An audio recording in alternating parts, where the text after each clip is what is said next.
Nistum juitamad no nastawa suggestion and Nimuyanoda. Sin Westkits got the Kushinan nistum. Cannot spoken nabel. We jogging gissing down jis. Sin nastawa jim Mietumuyan and Nibuyanoda. And it's got the Kuchim Suajo. Nastawa can this suggestion. We jabo stock you, hotel cheat. Gabguachmungan. I do yan, Muyagi Spain. Do Jew then. But that's the Bajmunano. It's date moon. The display. We jabo students. A master do. In the gas codonio. Can do that goido. Jimmy ten Macadaxian. As Nishnubon passage. Nistum Gaduxian. Since come nomag, Sergio. Since come no. If it's beat the Kieguda, would see your job. The Stawem Yossits. Stawem Yossits is seal. So those were, in fact, the language that you just heard is the only language that I spoke until I was 7 years old. In fact, it was the only language that I've heard until I was 7 years old, when I was finally kidnapped by Aboriginal Affairs and sent to residential school.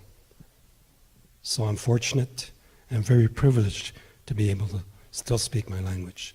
In fact, one of the first things that I asked for when I got first elected in 2011 was to address a question to the clerk of the House, which is sort of our boss in the House of Commons. And I asked, can I pose my questions in my own language? Can I do my statements in my own language? Can I do my speeches in my own language? And the response at that time was, well, Romeo, you're a constitutional lawyer. You should know this. There's only two official languages recognized in the Parliament of Canada, and that's French and English. And I said, well, my language has been spoken for more than 8,000 years. How can that be? My language was here before even French and English was recognized in this country. So I want you to know that I'm on that as well. I had a very official meeting with the clerk just last week, where I raised the issue again. And I said, I'm not talking about changing the Constitution here, because that's what he thought, that if they allowed me to speak my language in the Parliament of Canada, that they would have to change the Constitution. I said, no. My right is already recognized in Section 35 of the Constitution. My right is already affirmed to be able to speak my language in the House of Commons. And I want to do that because the people, Indigenous people that will follow, some of us that are in the House of Commons today, will not have to fight for that. That's why I want to do it. If you recall, if you've read the TRC's calls to action, number 94 recommends that the oath that a new citizen provides to become Canadian, the Truth and Reconciliation Commission talks about adding words like honoring and respecting treaties in this country and the rights of Indigenous peoples. And I told the clerk again, well, that would be more appropriate for members of Parliament to do in their swearing-in ceremony. Not just swear to the Queen, but also swear to respect and honor the rights of the First Peoples of this country, Aboriginal and Treaty. So these are the small but important decolonization steps that I'm doing on behalf of all our peoples. And eventually, none of us will have to fight for recognition to be able to speak our language. I was born in the bush. There's 14 of us in my family. 12 of the 14 kids were born in the boreal forest. I spent the first 7 years of my life in the boreal forest. I then was sent to school, residential school, for the following 10 years. Until I got out 10 years after, not too sure what to do.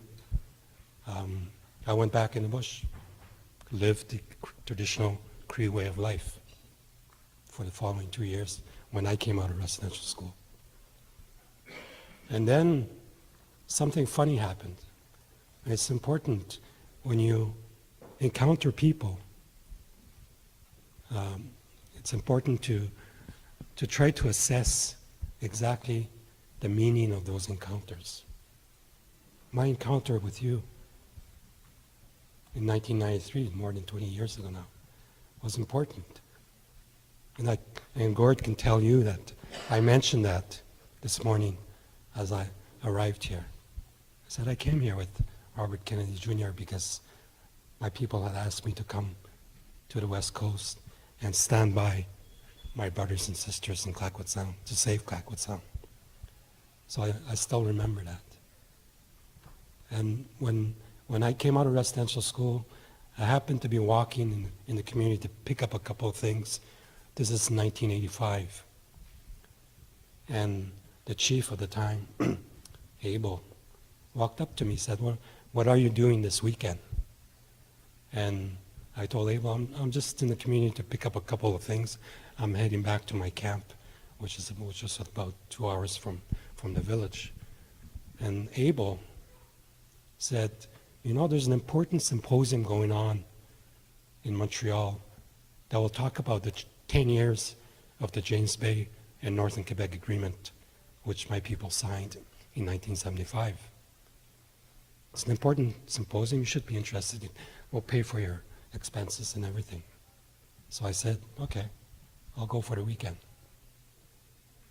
During that symposium, on the second day of the symposium, there was this panel of all the different lawyers that represented the different parties in the court case, but also in the negotiations that led to that first modern treaty, the James Bay Northern Quebec Agreement. So as I listened to the lawyer that represented Canada, Quebec, Hydro-Quebec, the Northern Quebec Inuit, and the Cree, James O'Reilly, as I listened to James O'Reilly speaking about Cree rights, speaking about my people, I said to myself, and I really said it that way in my head, I said to myself, fuck, I can do that. So I went on to law school. Sorry about the word, but I'm just telling the truth. So I went on to law school and became the first Cree from Northern Quebec to graduate from law school. There are a lot of things that I've done in my life since then, negotiated for the Cree,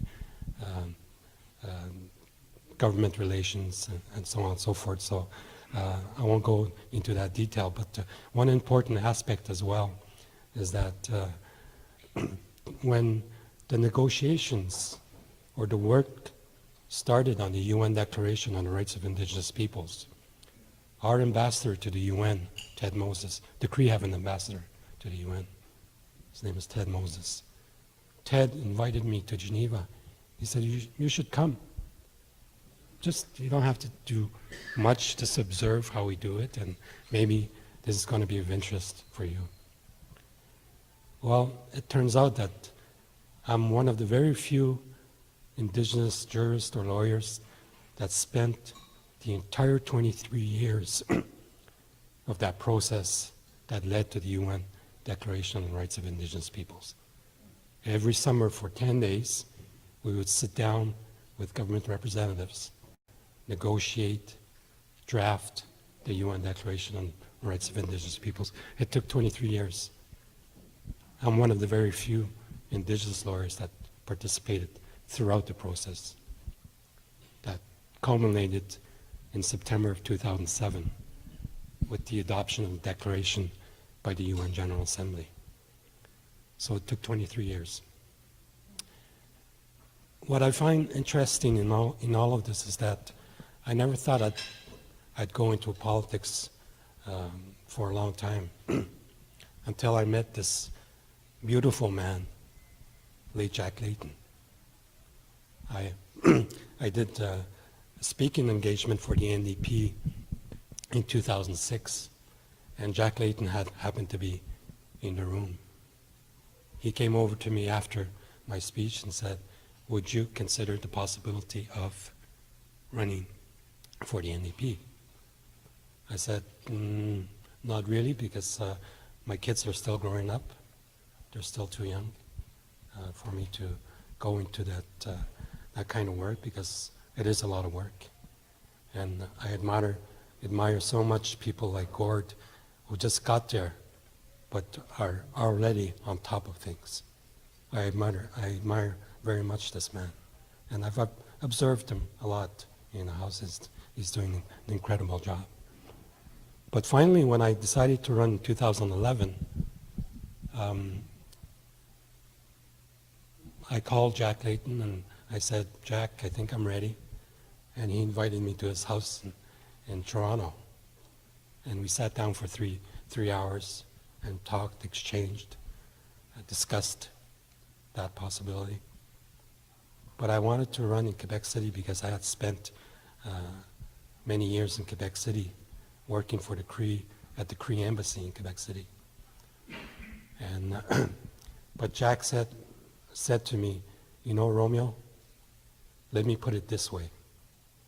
He said, "The global challenges that we have today on this planet, throughout this planet, climate change, environmental protection, water resources, indigenous peoples, resource development, the future of indigenous peoples.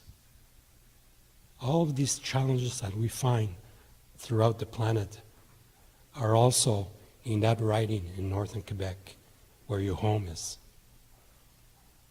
The entire Abitibi, Baie James, Nunavik, Eeyou riding, which makes up 54% of the province of Quebec. It's a huge riding. But all of those challenges are also there."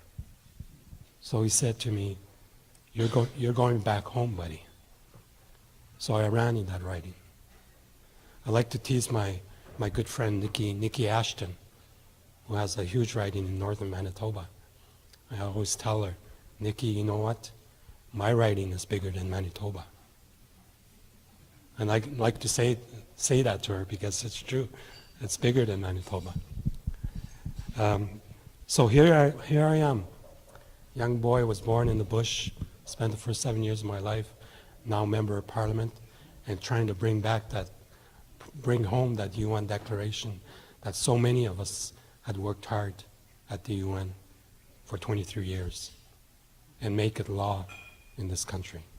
That's what my bill essentially is going to do. The Truth and Reconciliation Commission had 94 calls to action. The two most important ones are Call to Action 43 and Call to Action 44. Call to Action 43 calls on the Government of Canada, the provinces, the territories, and the municipalities to fully adopt and implement the UN Declaration on the Rights of Indigenous Peoples as the framework for reconciliation. As the framework for reconciliation in this country. So governments cannot say, "Yeah, we agree with the majority of them, but the 43, because of the UN Declaration, we're not too sure. We're going to try to qualify that." No, that's the framework of reconciliation. We need to adopt and fully implement the UN Declaration. The TRC made that very important distinction between adoption and implementation. You implement through policies and programs that any government can change, but you adopt through legislation. That's why I call my bill the legislative framework for reconciliation. So the bill, which only contains 6 articles, confirms that nothing in my bill affects in any way the present rights that we have under the Constitution of Canada, both Aboriginal and treaty rights. My bill does not affect at all those rights in any way. And secondly, my bill will confirm that the UN Declaration has application in Canadian law. It applies today in Canada. I think it's important to make that confirmation through legislation because it provides that clarity that we all need. When the rules are clear, everything goes well. And I've seen that in Northern Quebec for the past 30 years. We have a James Bay Northern Quebec agreement where the rules are set out and everybody knows what the rules of the game are. So it's going very well in Northern Quebec because of that, because everybody knows the rules. And that's what we need in this country for the future. I want to make this important also clarification because we've heard this government talk about the UN Declaration on the Rights of Indigenous Peoples. When the Prime Minister came to the Assembly of First Nations back in December, one of the things he told the chiefs at that assembly was that the relationship with the Indigenous peoples is so important that he wants to start with the implementation of the UN Declaration. He only spoke about implementation. In his mandate letters to, in particular, Aboriginal Affairs Minister and the Minister of Justice, he talks about the implementation of the UN Declaration as a top priority. Those are his words, top priority. But again, strictly implementation, no adoption yet.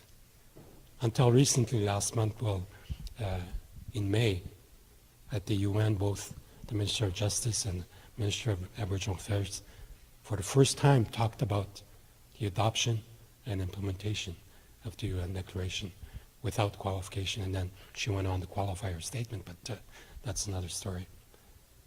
So here we are today.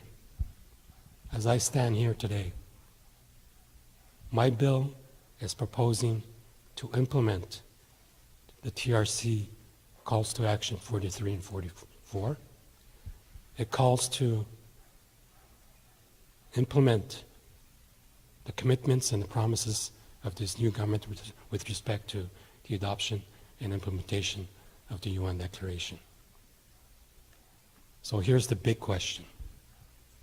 Why has this government not come out to this day in support of my bill? Because it proposes to do exactly what they're saying they're going to do. So there's something troubling about that. I just want to advise you about that situation. You know, Gord was talking about question period and how we never get answers during question period. Well, it's called question period because of that. There's no answers. And at least on 4 occasions, I asked the Minister of Aboriginal Affairs, the Parliamentary Secretary to the Minister of Aboriginal Affairs, to the Minister of Justice, at least on 4 occasions, including the last day of this past session, will or will not the government support Bill C-262, my private member's bill, on the UN Declaration on the Rights of Indigenous Peoples. They totally skated around the question. It's a clear question. Do you support it or not? Because it's proposing to do what you're saying you're going to do, your promises to the Indigenous peoples of this country. And then they haven't been clear on it.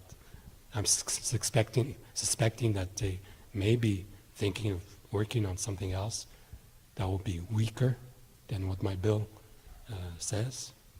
And that will be troubling because the UN Declaration provides that the standards that are contained in the UN Declaration are the minimum standards for the survival, dignity, and well-being of Indigenous peoples. And it recognizes our right to self-determination, our right to our resources, our territories, our lands, and so on.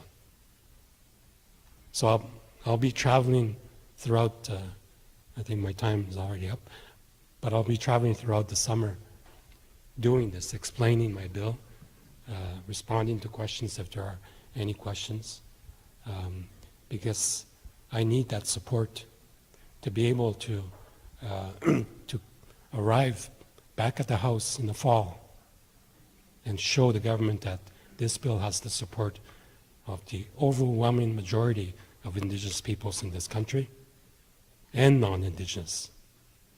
Because don't forget, we're all in this together.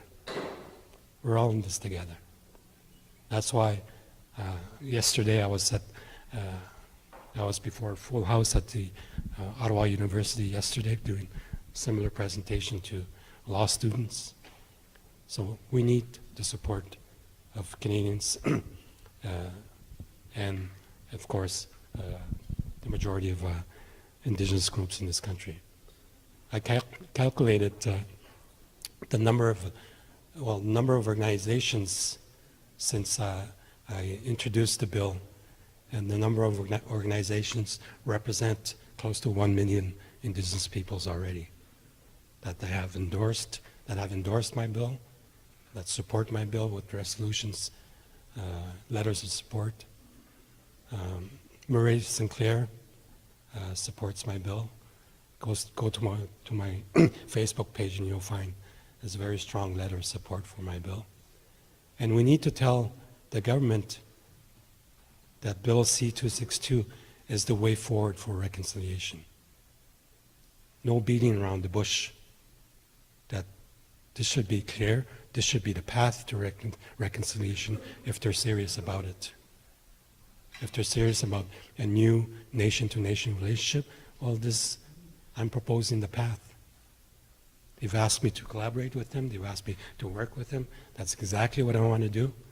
And I certainly, with 35 years of experience, I think I know a bit about what I'm talking about when I talk about these issues over the years. So I think I'll just stop there. But again, I said in Cree that it's always a privilege to come to this part of the world. I feel the energy every time I set foot on this territory. I feel the energy.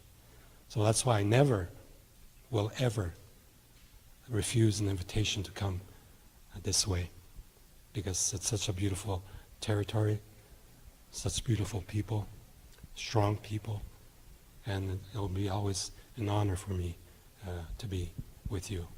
So thank you for your welcome. Nuu-chah-nulth Ha-wiih, Nuu-chah-nulth Ha-wiih, Eeyou, Yak-chilit, Tsiqa, Umatsuk, Kuwas, Numakmis, Ush-tsiipmahsa, Quatkana, Qualatkana, Ya Yumhapat, Mamatnitsar, Iiqsar, Upiitlakna, Sayitqshil, Haha-houlthees, Haha-houlthees, Yaqsna Alitqal, Mamatnitsar, Yatsinquil, Ilhaukus Peace, Ana, Qualatli Maxti, Tla-o-qui-aht, Haha-houlthees, Usai, Kipot, Ya Mapak Kuwas, Ya Patkanal, Qui-aht Lihais, Mamatni, Qui-aht, Ya Numakshit Mahsapna, Quatkana, Sukunkai, Ukiap Qua, Ana aku. Tim ksin hai. Ukwink. Ha-wiih. Quwas. Istaqsil Nuu-chah-nulth. Tla-o-qui-aht. Au nawana. Upitlaqna. Hai. Waitq. Tiqhsi. Tla-ko.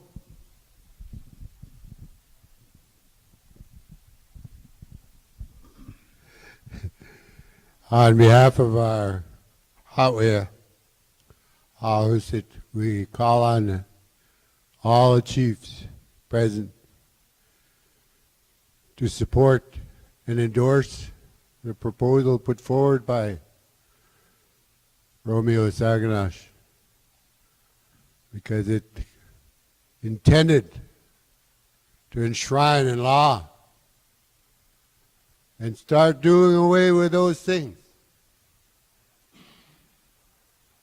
that always keeps us fighting to be who we are, to exercise those things that are inherent from our ancestors, to stop the government from toying with us every which way we turn. We tell them we're going to kick your butt in the courts, we do that, and they find another way. They have 200 lawyers back there thinking about ways to stop us. We see this as an excellent tool to stop all of that, to stop the racism that's almost inherent in the system. It's not right. We're after being part of this society, to stand on our own.